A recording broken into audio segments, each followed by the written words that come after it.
Bienvenidos a Memorias del Presente, Senderos de la Verdad, una serie de conversaciones sobre el informe que la Comisión de la Verdad le acaba de entregar al país como legado de su trabajo durante 3 años.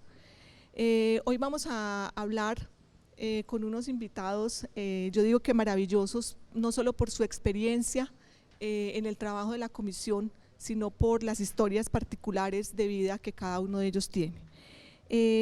Está con nosotros Salomé Gómez Corrales.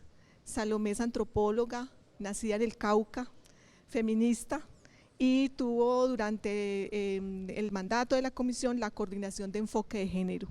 Bienvenida, Salomé, a esta conversación. Bueno, pues un saludo muy especial, gracias por esta invitación, de verdad complacida de estar aquí en Antioquia dando cuenta un poco del trabajo que ha significado escuchar a las mujeres y personas LGBTIQ+ en la comisión.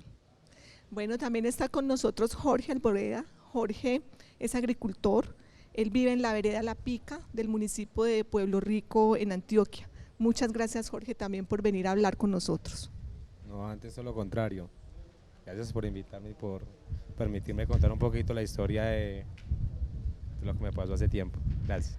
Gracias, Jorge. Y también está con nosotros Arturo Charri, antropólogo, que en su trabajo en la comisión fue el coordinador del capítulo Niños, Niñas y Adolescentes. Muchas gracias por venir.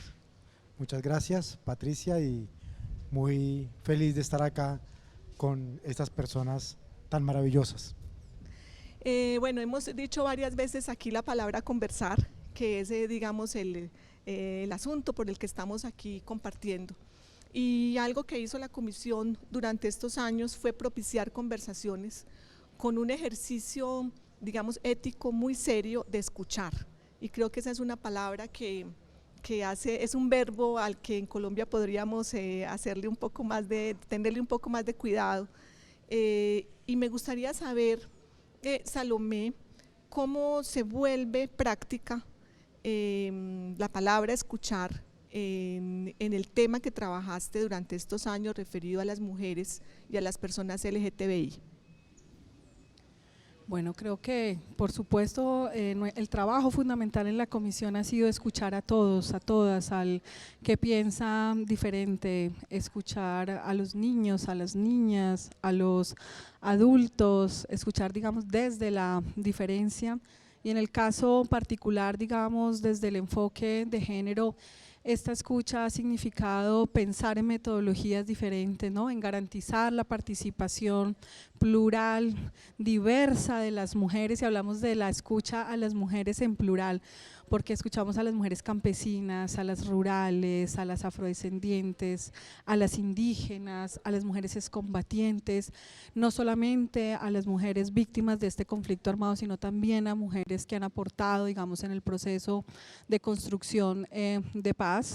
Escuchar también a las personas LGBTIQ+, las personas que tienen orientaciones sexuales, identidades y expresiones de género diversas también, significó, diría yo, un reto, ¿no? Generar la confianza. Para hacer la escucha hay que generar la confianza, sobre todo también con una entidad estatal, y cuando el Estado regularmente no ha escuchado a las víctimas de estas violencias que tienen, digamos, como unas cargas particulares de género. Entonces ha sido un trabajo arduo, complejo, pero también diría yo que muy creativo y realizado de la mano de las víctimas y de los procesos también organizativos que son tan fuertes en nuestro país. Sí, ese ejercicio de escuchar exige de quien lo hace pues una preparación, una disposición, un entrenamiento para hacerlo frente a cualquier persona que haya sufrido, que haya sido víctima de violencias. Pero uno se pregunta cómo se hace cuando la persona con la que vamos a hablar es un niño, una niña o un adolescente que sufrió, sobre quien recayó la violencia. Arturo, ¿hay un entrenamiento para eso? ¿Eso cómo se hace?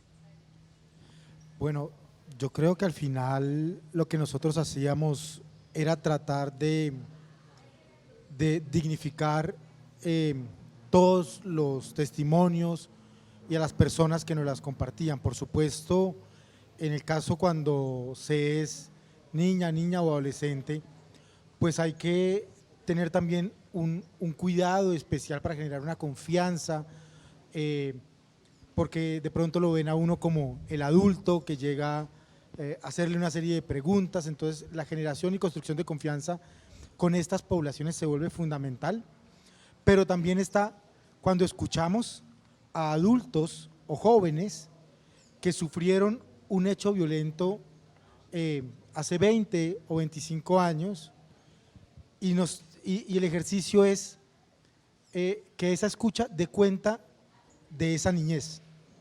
Entonces también implica hacer preguntas por el juego, por la escuela, con esa intención, para ver cómo esas dimensiones que en la infancia son el centro de la vida de una niña o de un adolescente, pues no llevar la conversación siempre hacia lo que recuerda el adulto, sino a ponerlo también en situación y uno también ponerse en situación para poder escuchar esas infancias que de pronto la guerra ha dejado perdidas. Nosotros escuchamos 2.744 historias de personas que vivieron hechos de violencia en su niñez o adolescencia. Arturo, una de esas personas fue Jorge, que hoy nos hace el honor de acompañarnos. ¿Qué recuerda Jorge de esa manera como usted empezó a contarle a la comisión lo que les había pasado? No, pues es algo muy complejo, porque, por ejemplo, yo antes de la Comisión de la Verdad, yo a nadie le había contado la historia mía. A mí que me preguntaba sobre la historia de lo que pasó en la pica, no, yo simplemente no decía nada, porque eso era algo es algo muy duro para uno contar lo que le pasó a los hermanitos de uno y lo que uno vivió. Pero con el apoyo de la Comisión de la Verdad y todos los psicólogos y todo lo que estuvieron al lado de uno, pues sí, se llenó uno de fuerza y como que ahora en día cuenta las cosas, uno ya las cuenta uno mejor, aunque sin embargo cada vez que le preguntan a uno ya es como, ya sigue siendo como la primera vez también todavía. Jorge, cuando decimos que el país se prepara para escuchar, esa es una parte del país, pero la otra se dispuso generosamente a contar, porque creo que el ejercicio de la comisión habría sido incompleto y hoy estaríamos criticándolo si no hubiera logrado que muchas personas como usted y su familia se dispusieran a dar ese relato. ¿Qué lo llevó usted finalmente a desbloquear la palabra y a decir, bueno, voy a contar lo que pasó en la pica? Pues a ver, pues uno de los principales asuntos fue como que no, ya mucho tiempo callado, mucho tiempo los niños todavía siguen en la impunidad, porque mucha parte de Colombia tampoco conoce en sí la historia de lo que yo viví en la pica. Y entonces como que yo a uno al verse ya como acompaña, como que ya dice, no, ya es hora de que todo el mundo se dé cuenta, ya es hora de que se va a bregar a sacar como que la verdad y que realmente todos los que hicieron ese crimen por fin diga que sí ellos sí tuvieron la culpa. Es como por uno bregar a como que a sacar algo que usted ya sabe, pero usted en sí lo necesita escuchar de ellos. Arturo, en el ejercicio con los niños, ¿qué significa para vos como investigador llegar a ese pasado, a un pasado que, como dice Jorge, ha estado reservado, guardado por el miedo a contar, porque tal vez se necesita también un apoyo social para poder contar, porque vivir un hecho como lo que ocurrió en La Pica, en niños de edad escolares, genera un trauma que si no es atendido, pues tampoco permite la palabra. ¿Qué aprendizaje te dejó a vos como investigador esto? Recogiendo lo que dice Jorge, cada vez que nosotros volvíamos sobre un testimonio, leyéndolo o escuchándolo, pues uno genera unos compromisos, unas responsabilidades éticas con esa voz, con esa historia. A veces teníamos la oportunidad de volver para profundizar y llenar unos vacíos que uno a veces como investigador pues le quedan. Incluso en el caso del capítulo de nosotros, no siempre las entrevistas fueron hechas con la intención de que hicieran parte de un capítulo sobre niñez y adolescencia. ¿Qué implicaba eso? Que se pasaban por encima de muchos temas y uno a veces estaba escuchando o leyendo la entrevista y decía como, ojalá le pregunte esto, pero no, se iba para otro lado la entrevista y uno quedaba como con esas preguntas que para comprender lo que significa un hecho violento en la infancia se vuelve fundamental. Entonces, que yo diría como esas dos cosas: uno, el compromiso, y dos, la necesidad de pensar que esto tiene que dar cuenta de una experiencia en términos poblacionales de la infancia. Entonces, hay cosas por las que uno no puede pasar inadvertidas, como por ejemplo, insisto de nuevo, el juego, las mascotas, lo que sentía en la edad escolar, los amiguitos, que a veces en los formularios de entrevistas no resultan tan centrales porque se vuelven muy mecánicos. Entonces yo creo que la escucha también es un ejercicio de repensar la forma en que hacemos las preguntas. Salomé, en el tema de los niños y las niñas que vivieron hechos violentos como testigos o directamente en sus cuerpos, las mujeres juegan un papel muy importante en ese cuidado, ¿cierto? Y también frente a los niños que perdieron a sus padres y quedan en la orfandad, digamos, paterna, del hombre de la casa. ¿Cuál es la relación de ese sufrimiento de los niños con las mujeres? Bueno, yo creo que hay muchos elementos ahí para trabajar, sin duda alguna. Quizás los hombres son los que han pagado, digamos, en este conflicto con las vidas, ¿no? Y han sido las mujeres las que han tenido que resistir y las principales sobrevivientes del conflicto. En la comisión, pues, dispusimos, ¿no?, todo un equipo, unos equipos territoriales para lograr llegar a esas voces que seguramente ya habían hablado en otros espacios, pero que aquí también, como le decía mi colega Arturo y Jorge, pues implicaban hacer unos ejercicios diferentes. Sobre las niñas, sobre las adolescentes y sobre las mujeres cuando quedan, digamos, en esa orfandad, cuando pierden a sus padres, pues recaen ahí unas nuevas cargas de los roles de género, ¿no? El cuidado, por ejemplo, de sus hermanos menores, las niñas, las jóvenes en este país, por ejemplo, tuvieron que hacer un ejercicio, un maternaje, el cuidado de la otra y de la otra para proteger a sus menores, tuvieron que hacer un rol que no les correspondía, por ejemplo, el de ser papá o el de ser mamá, tuvieron que salir, por ejemplo, a trabajar, tuvieron que salirse de la escuela. Estos son impactos que son muy importantes y que debemos reconocer, ¿no? Cada niño o niña que ha tenido que salirse de la escuela, pero de manera especial las niñas pues tienen unos efectos a largo plazo. Entonces yo hablaría, digamos, de la duplicidad y de la suma de esas cargas particulares que tuvieron allí las mujeres y también los niños de manera diferencial, ¿no? Jorge hablaba ahorita de la importancia de que lo llevó también a dar su testimonio. Yo creo que hay muchos hombres todavía que guardaban silencio, ¿sí? A los hombres quizás también les cuesta hablar más de sus emociones, de sus dolores, les queda a veces más fácil hablar del hecho específico.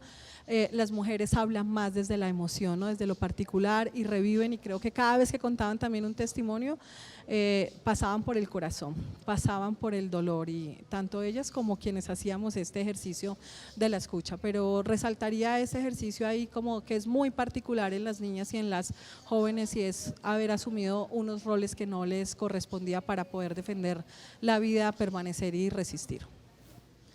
Jorge, a mí me gustaría que nos contaras muy brevemente lo que pasó en la escuela, en la vereda, con el ánimo de que también nos cuentes qué hicieron las mujeres de la vereda después de estos hechos. Pues decirle, por ejemplo, las mujeres, yo le digo por mi mamá, yo le digo especialmente por ella, y yo sé que muchas de las mamás de los otros niños también compartieron lo mismo.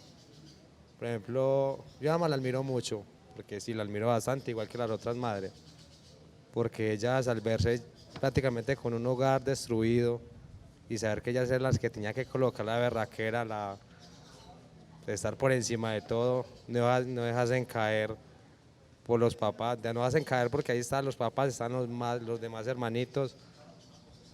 Por ejemplo, a mí me tocó ver muchas veces a mi mamá que era estricta en sí, como para obligar a que la carga no fuera tan pesada, como que ella mostrara de poder. Pero me tocó verlas muchas veces en la cama llorando, mientras que los otros hermanitos estaban ahí jugando, ahí me tocaba verla llorando, me tocaba ir a verla, ir a consolarla, y ella en un momentico estar así otra vez normal como si nada hubiera pasado. Por ejemplo, los papás no son tan fuertes, no. Los papás no son tan fuertes, son más fuertes las mamás. Los papás se caen más fácil que las mamás. Es que las mamás, como le dije una vez, ellas son los pilares de la casa. Ellas nos generan fuerza, yo creo que a todos los hombres. Yo no sé el amigo que le pasa, si así no es. Si las mujeres nos generan una fuerza bastante grande. Bueno, vamos a escuchar a la comisionada Alejandra Miller hablando precisamente de lo que pasó con las mujeres en el conflicto armado.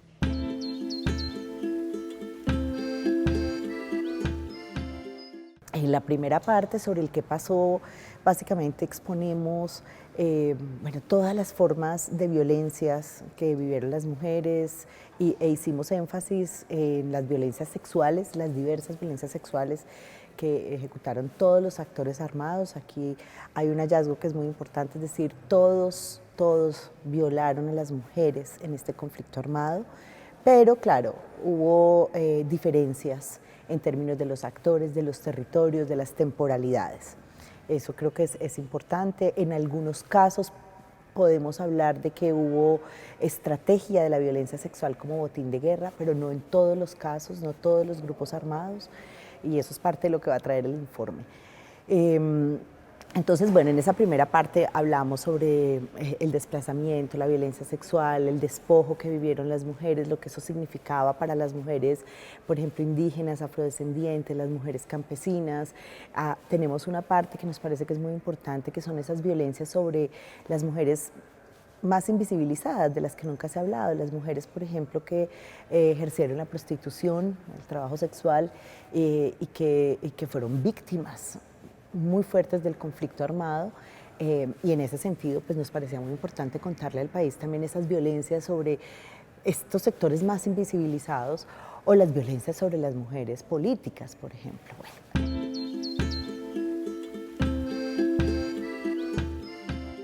Hablando del rol de las mujeres, también como protagonistas de las resistencias, me gustaría que Arturo nos contara en el contexto de los hechos de la pica, ese rol de las mujeres que lograste identificar. Bueno, primero habría que contar un poco lo que fue la masacre de la pica. Un grupo de estudiantes en el año 2000 iba a hacer una salida ecológica, iba la maestra, iban unos padres de familia y cerca de 50 estudiantes de la vereda, de la escuela rural de la vereda de la Pica.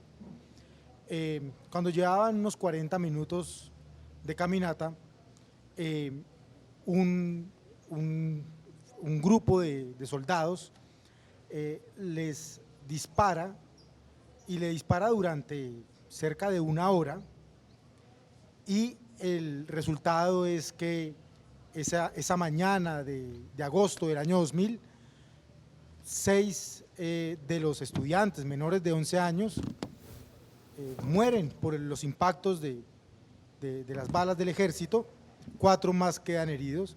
El rol sobre todo de las profesoras, pero también de las adolescentes más grandes que estaban acompañando, pues fue proteger, fue cuidar, fue tratar de salvaguardar las vidas de los estudiantes. Ese acontecimiento pues termina también generando unas pérdidas irreparables para esas madres, que sin embargo muchas de ellas se han encargado de mantener viva la memoria, de exigirle al Estado la reparación, el reconocimiento y solicitud de perdón que aún a la fecha sigue sin dar los miembros del ejército. Uno encuentra, por ejemplo, a mujeres que tienen una especie de archivo en donde tienen los recortes de prensa, todos los elementos judiciales que han logrado acumular. Entonces fue de protección, pero también de reivindicación de esa memoria y de búsqueda de justicia. Eso que nos estás contando como muy característico de la comunidad de Pueblo Rico, de la vereda La Pica, Salomé, lo encontraste en otras comunidades, en otros grupos de mujeres que son no solo las que cuidan, alimentan, dan cariño, sino que hacen el archivo judicial prácticamente, que luego esperan sirva para los procesos. Sí, Patricia, no creo que haya un rincón en Colombia, porque todos los rincones y toda Colombia estaba afectada por el conflicto armado, donde las mujeres no hayan estado allí haciendo un ejercicio y unas estrategias de resistencia a través primero de la memoria. Si no hubiese sido por todo este ejercicio, la prensa, la radio, ellas han escrito, muchas mujeres también en sus procesos orales han documentado lo que les ha pasado, no tendríamos, digamos, también todo este esclarecimiento, ¿no? Entonces creo que en todo territorio aquí en Colombia hay alguna historia de la resistencia a través de este ejercicio de la memoria, de contar la verdad. Las mujeres no solamente dan cuenta de lo que le ha pasado a ellas, sino que dan cuenta de lo que ha pasado en sus territorios, en sus comunidades, en sus familias, en los distintos lugares también que han ocupado, como la escuela, ¿cierto?, en sus distintos sectores, en el sector, digamos, por ejemplo, de la política. Si no tuviésemos todo este ejercicio de documentación, por ejemplo, este volumen que habla específicamente de la experiencia de mujeres y personas LGBTI, no hubiese sido posible. Creo que nos quedamos cortos desde la Comisión de la Verdad en poder dar cuenta de todos esos procesos de la resistencia y de cómo las mujeres en medio del conflicto han defendido la vida. A través de esos ejercicios del acercamiento y de la escucha de las personas en las comunidades, de la inspección a esos archivos maravillosos que tienen, de toda la documentación de contexto que ustedes recogieron durante estos 3 años, han llegado a una conclusión o a un hallazgo que habla de un continuum de violencia que afecta a los niños, las niñas, adolescentes y por supuesto a las mujeres y a las personas LGTBI. Arturo, en el caso de los niños, ese continuum, ¿cómo afecta la vida de un niño en particular? Pues como para que conversemos de poder como particularizar en un sujeto, obviamente sin nombre, pero ¿cómo es esa trayectoria de vida afectada por ese continuum? Lo encontramos todo el tiempo, justamente por eso para nosotros en el informe, quienes se acerquen a él se van a dar cuenta que hay protagonistas, porque no queríamos ver solamente el hecho violento, sino que lo que significaba a lo largo de su vida ese hecho que le marcó y cómo sigue estando presente.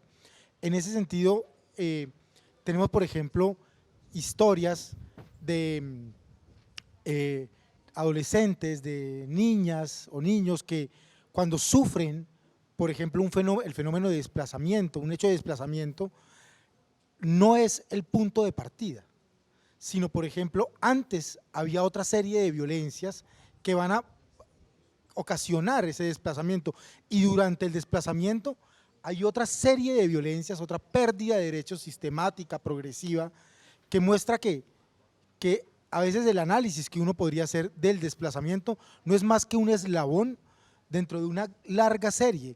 En el capítulo, por ejemplo, trabajamos el caso de una de nuestras protagonistas, que es María Victoria, es un nombre anonimizado, y ella sale de su casa a muy temprana edad, le asesinan a 5 de sus padres, a 5 de sus hermanos, perdón, también a su padre, y luego comienza una serie de desplazamientos en donde está Bogotá, Coscuez, Bogotá, Chiquinquirá, es decir, comienza una serie de violencias en donde va perdiendo el derecho a la educación, a la vivienda, comienza a ejercer roles de cuidado, como bien lo dijo Salomé, situaciones de explotación laboral, situaciones de violencia sexual, y todo eso pasa desencadenado dentro de ese continuum de violencias que enmarca o un punto determinante es esa situación de desplazamiento.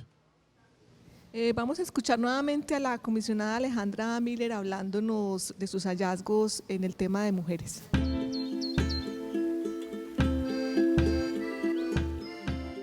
Tenemos como una sombrilla explicativa, por supuesto, al patriarcado, pero dentro de eso hay como varios elementos. Lo primero es cómo lo que han vivido las mujeres en esta guerra, en este conflicto armado, es parte de un continuum de violencias que las mujeres hemos vivido históricamente, pero además hemos vivido desde que somos pequeñas, jóvenes, adultas, ancianas. Es decir, hay un continuum de violencias que se da en lo privado, que se da en lo público, y que en los contextos de conflicto armado, pues esas violencias que ya existen en la sociedad contra las mujeres se exacerban y se vuelven más degradadas y se vuelven más agresivas, pero por eso queremos mostrar también ahí como un continuum.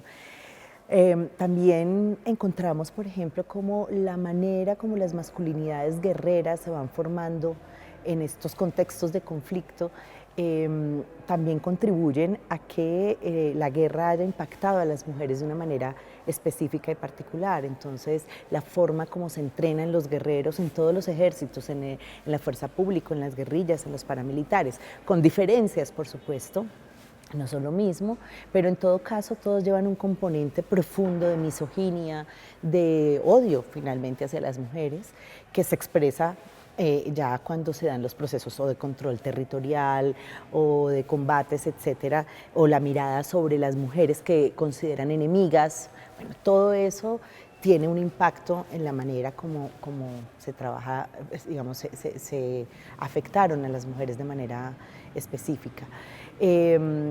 Nosotros tenemos también algunos hallazgos muy importantes en términos de lo que significó el control de la vida y del cuerpo de las mujeres en términos de lo que era para los armados el control territorial, y cómo al controlar a las mujeres lo que se hace es una extensión del control territorial. Es absolutamente claro con los miles de testimonios que escuchamos, como cuando los armados llegan, los actores armados llegan a los territorios y afectan de manera directa a las mujeres a través de la violencia sexual o de las amenazas, etcétera, y el desplazamiento, están afectando directamente no solo el tejido social, familiar, sino comunitario. Así que casi que una manera más fácil, a veces cuando la amenaza es contra los hombres se desplazan, ¿sí? Pero cuando las amenazas son contra las mujeres se desplaza la familia entera. Entonces, la salida de los territorios a veces era más fácil para los armados a través de las amenazas o las afectaciones directas a las mujeres.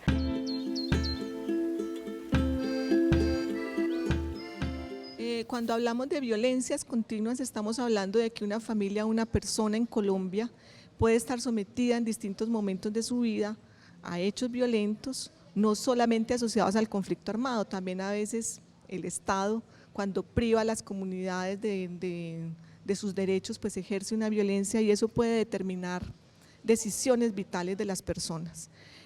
Por ejemplo, una situación como la que vivieron en La Pica podría haber generado una cadena de violencias posteriores. Por ejemplo, que las familias se desplazaran, se fueran a las ciudades buscando refugio, buscando otras opciones de vida. Pero la gente de La Pica no se fue.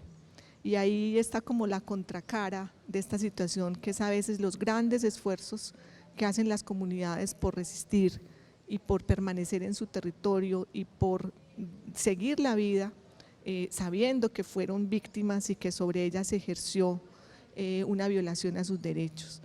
Yo quisiera que Jorge nos contara cómo se reconstruyó la vida en La Pica, o simplemente ustedes por qué no se fueron.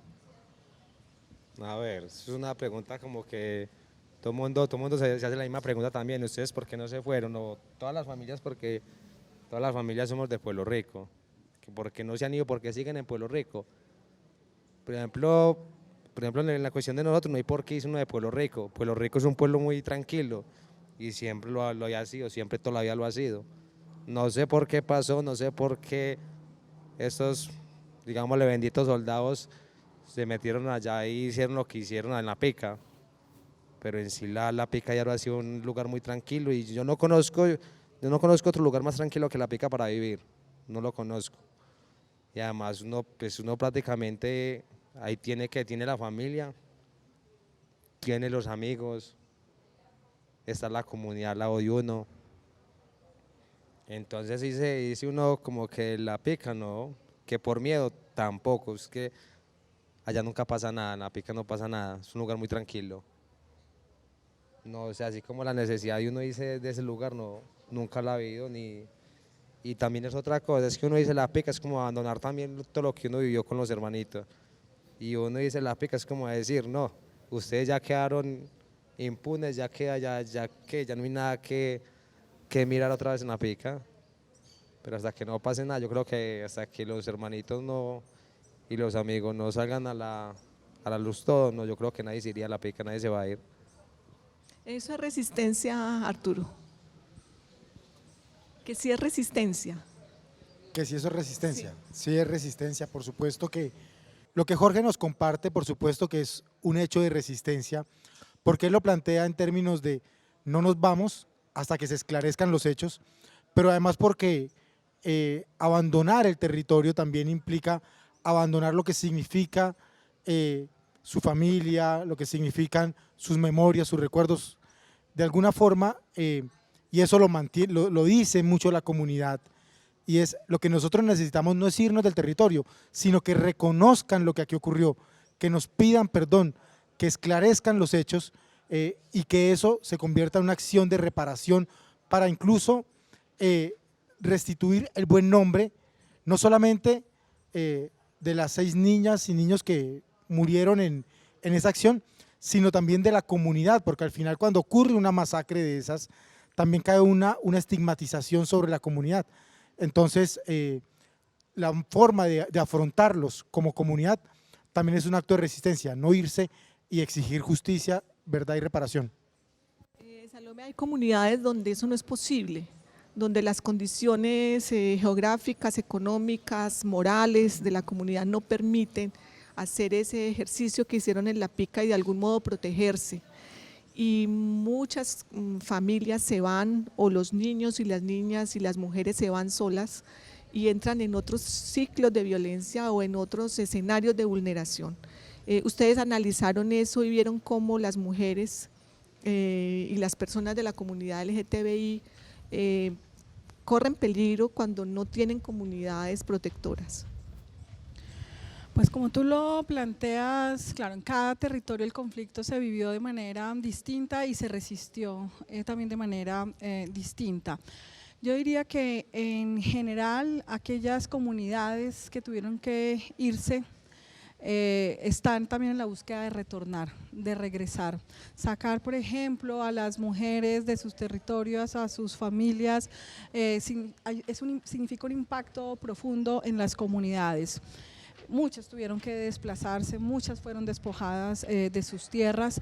Lo particular es que, claro, las mujeres salieron con sus hijos y con sus hijas, siempre defendieron, vuelvo a decir, la vida y el territorio también yéndose. Quizás fue una manera de protegerse, esto aparece allí como un proceso también de resistencia. Fue el mecanismo que encontraron en su momento, pero la mayoría están reclamando y están buscando la forma de retornar y de regresar y que el proceso, digamos, o lo que se está viviendo en el territorio pueda permanecer. Entonces, en general yo diría que han resistido, han tratado de quedarse, pero por supuesto no pudieron hacerlo porque pues el conflicto se seguía repitiendo y si no era un actor llegaba el otro y habían unas necesidades. Yo creo que esto es también uno de nuestros hallazgos y es mostrar cómo esto hizo que se reconfiguraran todos los órdenes territoriales, ¿no?, de lo que estaba pasando. Pero creo que cada caso es diferente, hay unos puntos, digamos, en común y yo rescataría de que siempre, digamos, las mujeres no se fueron solas, siempre estuvieron allí acompañadas de sus familias y fue su forma fundamental de resistir y de sobrevivir. Pero pese a eso, Salomé, en muchos casos fueron víctimas de otras violencias, en ese esfuerzo de protegerse y de proteger a sus hijos, o terminaron vinculadas a grupos en armas. ¿Qué riesgos corrieron las mujeres en esos momentos?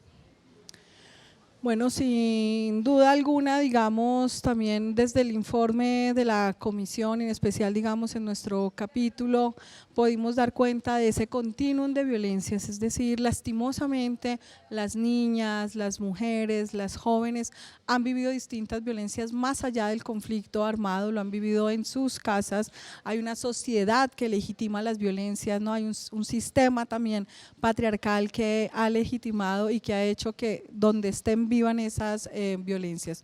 Cuando las mujeres han tenido que desplazarse, se enfrentan a nuevas violencias en sus ámbitos cotidianos, pero también se enfrentan a la desprotección del Estado, que este es uno de los hallazgos también como lo ha presentado la comisionada Alejandra Miller, y es la vida de los niños, de las niñas y especialmente de las mujeres son vidas desprotegidas.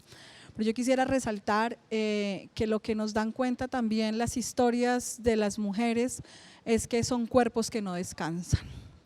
Y cuando digo cuerpos que no descansan tienen que ver con que siempre hay una violencia en todos los espacios, la vivieron en el marco del conflicto, la siguen viviendo en sus espacios más cotidianos, pero también rescataría que son cuerpos que no descansan porque donde estén están resistiendo.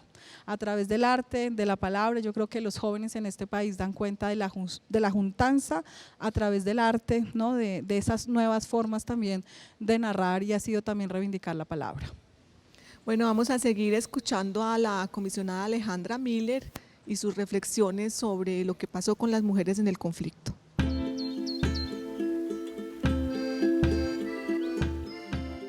Tengo una convicción después de oír todo lo que he escuchado en estos 4 años que este país sería mucho peor si que las mujeres hubieran hecho lo que hicieron, si las mujeres recogieron los muertos, conocidos y desconocidos, oraron por los conocidos y los desconocidos, buscaron a los hijos de ellas y a los de las otras, las mujeres sacaron a sus hijos de la guerra, las mujeres fueron las proveedoras económicas cuando les tocó salir a las familias desplazadas, las mujeres atendieron emocionalmente a sus familias, es decir, reconstruyeron el tejido social de una manera inimaginable.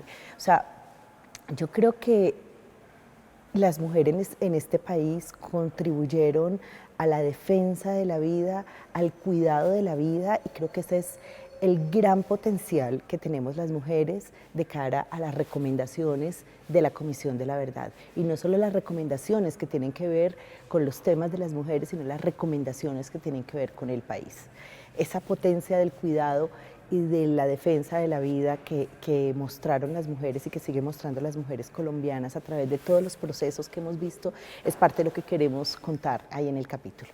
Y solo para mencionar un poco lo de las personas LGBT, que me parece muy importante, digamos que el capítulo lo que busca es mostrar todo el patrón de persecución que tuvieron las personas LGBT, ese patrón de casi que de buscar eliminarlos por ser como son, por su autonomía, por su identidad, que fue además gravísimo y supremamente invisibilizado. El capítulo trae muchos testimonios de lo que vivieron las personas en términos de la persecución, y esa persecución como fue desatada por lo que hemos llamado un odio por prejuicio, ¿no? Una sociedad prejuiciosa, una sociedad que no tolera la diferencia y que tenía ciertos estigmas hacia determinadas personas y las personas LGBT incluidas en ellas. Eso fue motivo de persecución por parte de todos los grupos armados, y bueno, también ahí contamos no solamente lo que vivieron, sino las explicaciones y por supuesto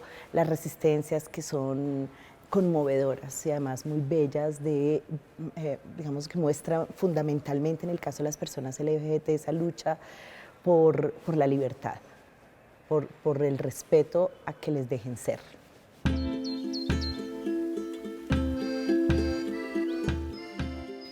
El informe de la Comisión de la Verdad, además de contarnos qué pasó y por qué pasó también, es el momento para que abra unos caminos, para que esta sociedad piense qué debe hacer para cortar por fin estas espirales de violencia. Y quisiera preguntarle a Jorge, ¿cuál es su expectativa con respecto al papel del Estado, a lo que el Estado debería hacer o la manera en cómo debería responder a comunidades como la tuya? A ver, una de las, digámoslo más bien, una de las peticiones que yo le haría, por ejemplo, al Estado, o las sugerencias que yo le haría, es que, primero que todo, que se hagan las investigaciones prudentes para que esto no vuelva, para que situaciones como esta no vuelvan a ocurrir, a que más familias como la mía no tengan que volver a sufrir lo que nosotros vivimos. Que se hagan cargo de todo lo que pase con el ejército, porque ellos son la fuerza del Estado. Que no dejen a las familias solas, que les brindan apoyo, que siempre estén con ellas. Por ejemplo, nosotros, lo que nos hizo el ejército y el Estado, nosotros nos abandonó de un todo por todo. Nunca nos brindó una ayuda, nunca nos ayudó en ningún momento. Entonces, una de las recomendaciones sería que se hagan responsables, que sean responsables de lo que hace el ejército o la policía, sea lo que sea, pero que se hagan cargo de lo que hagan. Ese hacerse cargo, Salomé, ¿a qué nos puede llevar desde tu perspectiva? Bueno, yo creo que ese hacerse cargo es un llamado urgente al Estado a garantizar los derechos de los niños, de las niñas, el derecho a la educación, los derechos de las mujeres a ser reconocidas como sujetos de derechos, que nos ha costado bastante, ¿cierto? El derecho a la educación, a la salud integral, el derecho a la vivienda, a la tierra. Yo creo que en general las víctimas y especialmente, por ejemplo, las mujeres, más que hablar y decir devuélvame aquello que yo tuve, es que el Estado me garantice aquello que yo históricamente no he tenido. Y creo que también es un llamado muy fuerte y contundente a garantizar el acuerdo de paz, las medidas y las acciones afirmativas también que hay en relación con el enfoque de género. Creo que nuestras recomendaciones no tienen mucha novedad en muchos temas, pero nosotras en nuestro volumen hablamos de la importancia del acceso, por ejemplo, a la educación de las mujeres víctimas del conflicto armado en cualquier edad, y la educación creo que es el gran motor de la transformación para que este conflicto no continúe. Arturo, conectemos con lo que dice Salomé con respecto a la educación, porque yo te he oído hablar de la protección necesaria a las escuelas y también de la protección necesaria a los niños huérfanos. Quisiera que cerráramos esta conversación con esas dos ideas. Voy a cerrar con 3 ideas. Está bien. La primera, efectivamente, se debe sacar a la escuela del conflicto, y para eso es importantísimo y necesario que toda la infraestructura militar que está cercana a los entornos educativos sea trasladada, porque eso está poniendo en riesgo a las comunidades educativas, y muchas instituciones han tenido que convertirse en búnkers para poder seguir con su labor educativa. 2, que se reconozca la orfandad como un hecho victimizante, porque este es un país que ha tenido 3 generaciones de niñas, niños y adolescentes huérfanos, pero no sabemos el número, y no sabemos el número porque no se ha registrado debidamente. Y 3, tiene que ver con la prevención efectiva de reclutamiento, pero sobre todo que reconozcan que una niña, un niño o un adolescente que haya sido reclutado es víctima, jamás va a ser un combatiente. Si el Estado de manera decidida no reconoce como víctimas a quienes han sido reclutados, vamos a seguir teniendo noticias de bombardeos en donde cuentan cadáveres de niños, niñas y adolescentes.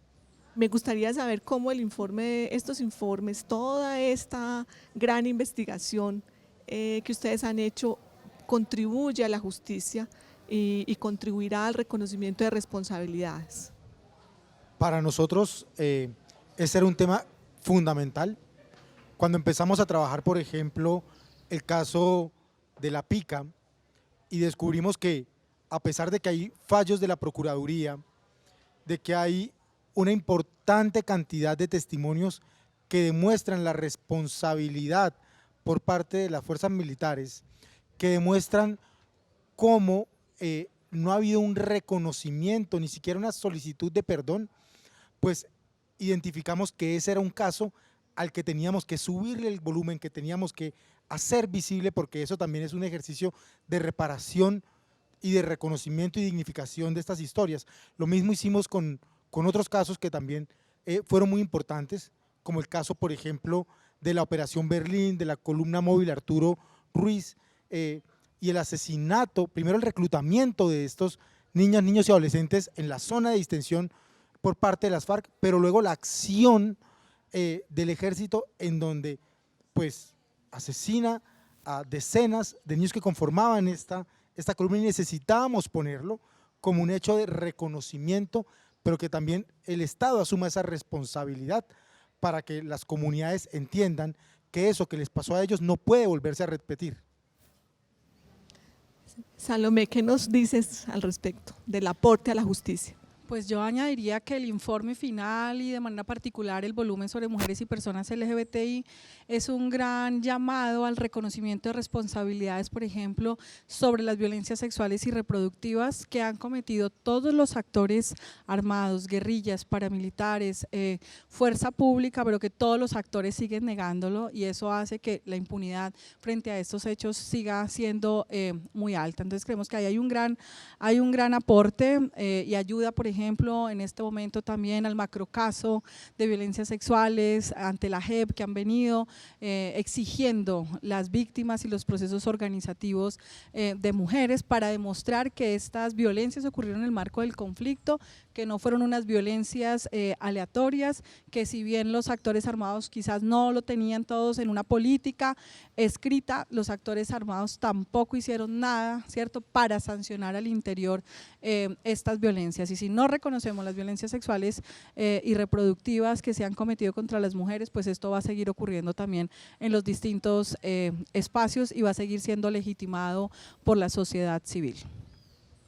Bueno, yo creo que con esta ronda de recomendaciones y de reclamos, demandas, podemos terminar esta conversación. Les agradezco mucho por acompañarnos, a Salomé, a Arturo, a Jorge, y también a los que nos acompañan en estas conversaciones denominadas Memorias del Presente.